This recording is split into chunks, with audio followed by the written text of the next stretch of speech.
Hello everyone, সকলকে আমার চ্যানেলে অনেক অনেক ওয়েলকাম। তোমাদেরকে অনেক অনেক ধন্যবাদ আমাকে সাবস্ক্রাইব করার জন্য। আর যারা করোনি তারা প্লিজ সাবস্ক্রাইব করে নাও। আর একটা লাইক কমেন্ট করে অবশ্যই আমাকে জানিও যে তোমাদের আমার ভিডিও কেমন লাগছে। তো চলো আজকের দিনটা স্টার্ট করি। আর আজকে তোমাদের সাথে এই ভ্লগে কোনো রকম কোনো ডেসক্রিপশন দেব না, শুধুমাত্র আমি বলতে চাই আমার কিছু কথা, যেগুলো আমি তোমাদের সাথে শেয়ার করতে চাই বলতে পারো, সেগুলোই তোমাদেরকে বলবো। আজ যে আমি একটা ফুটফুটে ছেলের মা হয়েছি, এটার পেছনে না অনেক বড় কাহিনী রয়েছে, সেটাই তোমাদের সাথে শেয়ার করব। প্রথমত আমি 2019 সালে বিয়ে করি এবং বিয়ের ঠিক 3 মাসের মাথায় আমার সিস্ট বাস্ট করে যায় ওভারিতে, এবং আমার মা হওয়ার সম্পূর্ণ আশা ডাক্তার বলে দেয় যে নেই, একদমই নেই। সম্পূর্ণ আশাটাই আমার শেষ হয়ে যায় এবং আমার জীবন মরণ সমস্যা ছিল তখন, যে আমি বাঁচবো কি মরবো সেই জিনিসটাই কনফার্ম ছিল না যে আমি আদৌ বাঁচবো কি না। তারপরেও অনেক কষ্টে অনেকভাবে আমার হাজব্যান্ডের প্রচুর প্রচুর সাপোর্টে, আমি কেয়ারে, ভালোবাসায় বলতে পারো, আমি সুস্থ হয়ে উঠি। এবং তারপর আমাকে ডক্টর বলেন যে তোমার মা হওয়ার চান্স 90% নেই, 10% রয়েছে, সেটাও খুব রেয়ার কিছু জনের হয়। আর তোমার নেই বললেই চলে। এটা আমাকে যখন বলেছিল না, তখন আমার পায়ের তলা থেকে মাটি সরে গিয়েছিল। তখন আমি কি করব বুঝতে পারছিলাম না। তখন আমার হাজব্যান্ড আমাকে অনেক অনেক সাপোর্ট করেছিল এবং আমাকে বলেছিল যে তুমি চিন্তা করো না, তুমি নিশ্চয়ই পারবে, ওই 10%-এর মধ্যে তুমি থাকবে না, এটা কেন ভাবছো? তখন আমি ভাবলাম ঠিকই তো, ওই 90%-এর মধ্যে আমি আছি, এটা কেন ভাববো? 10%-এর মধ্যে আছি, সেটাই ভাবি। তো এই ভেবেই আমি দিনটা কাটাই এবং আমি 2021 সালের নভেম্বর মাসে আমি ফার্স্ট টাইমের জন্য কনসিভ করি।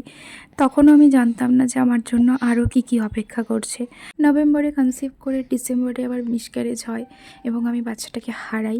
তো আমি জানি না আমার সঙ্গে এটা কেন হয়েছিল, বাট আমার সাথে এটা হয়েছিল। তখন আমি এতটাই ভেঙে পড়ি যে আমি পোস্টপার্টাম ডিপ্রেশনে চলে যাই। কিছু খেতে ভালো লাগতো না, কিছু করতে ভালো লাগতো না, জাস্ট যেটা পোস্টপার্টাম ডিপ্রেশনে হয় সেটাই আমার সাথে হচ্ছিল এবং আমি কান্নাকাটি করতাম, ঘরে বন্দি হয়ে গিয়েছিলাম। তারপর অনেক কষ্টে আবারও আমার হাজব্যান্ড আমাকে ভালোবাসায়, কেয়ার, যত্নে সব রকমভাবে, সাথে তো ডক্টর রয়েইছেই। তো সেইভাবে আমি আবার নর্মাল লাইফস্টাইলে ফিরি এবং আমি নিজের লাইফটাকে খুব ভালো মতো কাটাতে থাকি।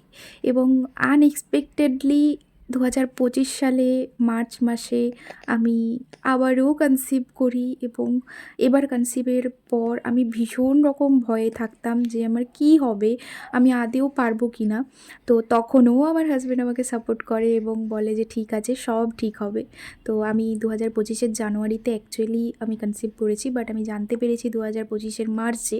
তো মার্চে জানার পর থেকে টোটালি বেড রেস্ট, একদমই খুব মেপে চেপে কাজ করা বা ডক্টর দেখানো, সমস্ত কিছুটা আমি করি এবং ফাইনালি 2025-এর 8 অক্টোবর আমার ছেলে জন্ম নেয় এবং আমি প্রথমবারের জন্য মা হওয়ার স্বাদ অনুভব করি এবং আমার সমস্ত মানে মানসিকতা চেঞ্জ হয়ে যায় যে আমি ওই 10%-এর মধ্যে এসেছি, ওই 90%-এ আমি নই।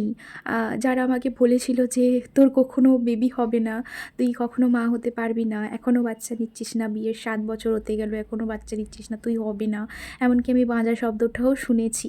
তো তারপরে যখন আমি এখন ফুটফুটে ছেলের মা, আমার ছেলের বয়স এখন 3 মাস, তখন যে আমি কী গর্ব অনুভব করি সেটা আমি তোমাদেরকে বলে বোঝাতে পারবো না।